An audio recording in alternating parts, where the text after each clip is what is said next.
Happy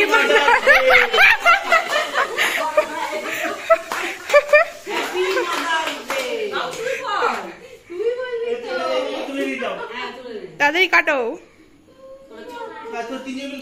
তাড়াতাড়ি তাড়াতাড়ি। সব মাদেরকে জানাই হ্যাপি মাদার্স ডে। যদিও এই ভিডিওটা মাদার্স ডের পরেই তোমরা সব মারা দেখতে পাবে বা সবাই দেখতে পারবে। তো আমাদের এই ছোট্ট মাদার্স ডে সেলিব্রেশন দুই মাকে নিয়ে, আমিও একজন মা, ওই জন্য পুপু একদম সারপ্রাইজ একটা প্ল্যান করেছে যে ওর বাবাকে নিয়ে যে তিনজনকে ডেকে আমরা মাদার্স ডে সেলিব্রেট করি। আজকে শুধু মাদার্স ডে সেলিব্রেশন করছি বলেই যে শুধু আজকেই মা দিবস তা কিন্তু একদমই আমি মানি না। কারণ মা দিবস আমাদের রোজ, কারণ আমি যখন নিজে মা তখন উপলব্ধি করতে পারছি যে মা দিবস কিন্তু আমাদের রোজকারের একটা যাপন আর কি।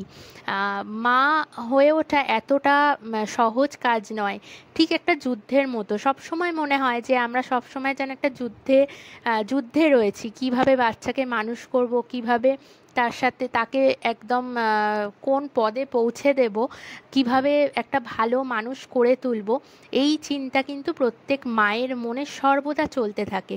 আর যাদের পৃথিবীতে মা নেই তারা আজকের দিনটায় অনেক কষ্টে থাকে। শুধু আজকের দিনটা বলে না, তারা সারা জীবনই তাদের মনে হয় পৃথিবীটা কাঁটার মতন, কারণ তাদের আগলে রাখার মতন কেউ নেই পৃথিবীতে। সত্যি যাদের মা আছে তাদের সত্যিই যত্নে রাখুন সবাই, এটাই বলবো সবাইকে। আমরাও এই দিনটা উদযাপন করতে পারছি, এর জন্য পুপুকে থ্যাংক ইউ, আর ভগবানকে অনেক অনেক ধন্যবাদ যে এই আজকের কেক কাটা দিয়ে আমরা উদযাপন করতে পারলাম।